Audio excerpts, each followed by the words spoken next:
என்னென்னா ஃபஸ்ட்டு ஒரு வீடியோ போட்டிருப்பேன். ஒரு 40 குஞ்சு 50 குஞ்சு ஒரு ஃபார்ம் மாதிரி ரன் பண்ணுறவங்களுக்கு டே ஓல்டு சிக்கிலேருந்து ஒரு 2 மாத சிக்கு வரைக்கும் எப்படி வளர்த்துறன்னு ஒரு வீடியோ போட்டிருப்பேன். இந்த வீடியோ வந்து மாதம் ஒரு 10 குஞ்சு 15 குஞ்சு வளர்த்துறீங்க ஒரு வீடியோ அது. இந்த வீடியோ முழுசாக பாருங்கள், உங்களுக்கும் ஒரு ஐடியா கிடைக்கும். கோழி வளர்க்குறீங்க எல்லாருமே கண்டிப்பாக இந்த வெல்ட் மிஸ் ரிங்கு வச்சுருப்பீங்க. இது மட்டும் நீளம் பார்த்திங்கன்னா 12 அடி, ஹைட்டு பார்த்திங்கன்னா 3 அடி.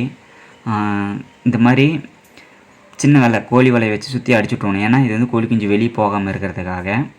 இது கண்டிப்பாக அடிச்சு விட்டிங்கன்னா தான் கோழி குஞ்சு வெளியே போகாது. சின்ன சின்ன குஞ்சு எல்லாம் ஈஸியாக வெளியே போயிடும். அதுக்கப்புறம் உங்கள் கோழியை எடுத்து அந்த ரிங்குக்குள்ளே போட்டுருங்க. ஒரு 3 நாளைக்கு கோழியோட சேர்ந்து குஞ்சு உள்ளே விட்டுருங்க. 3 நாளைக்கு அப்புறம் கோழியை எடுத்து வெளியே கட்டி போட்டுட்டு குஞ்சு மட்டும் உள்ளே விட்ருங்க. காலைல ஒரு 7 மணிக்கிட்ட கட்டி போட்டிங்கன்னா சாயங்காலம் ஒரு 6 மணி வரைக்கும் குஞ்சு தனியாகவே இருக்கட்டும்.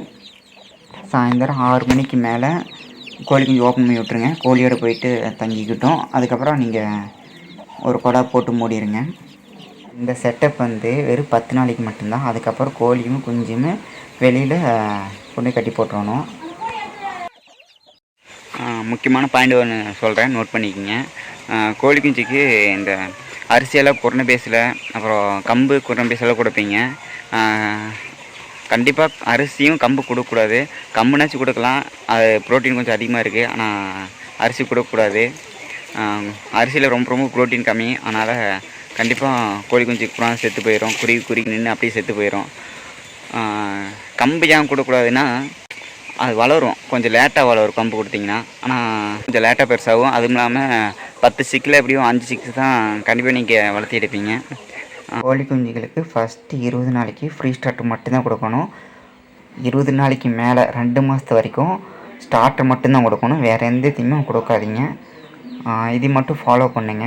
ஃபஸ்ட்டு 20 நாளைக்கு ஃப்ரீ ஸ்டார்டர், அதுக்கப்புறம் 20 நாளைக்கு மேலே ஸ்டார்டர் யூஸ் பண்ணிங்க. இந்த தீவனம் எல்லாமே லோக்கல் கடையில் இருக்கிற தீவன கடையில் கிடைக்கும், கண்டிப்பாக கிடைக்கும். நீங்கள் வீட்டு தேவைக்காக மாதம் ஒரு 10 குஞ்சு வளர்க்குற மாதிரி இருந்தால் பெருசாக ஒரு மெடிசன் ஒன்றும் தேவையில்லை. இது வந்து 7வது நாள் வந்து F1 மெடிசன் மட்டும் கண்ணில் ஒரு ட்ராப் எடுங்க. இது வந்து வெள்ளை கலைச்சனுக்கான ஒரு வேக்சின் இது.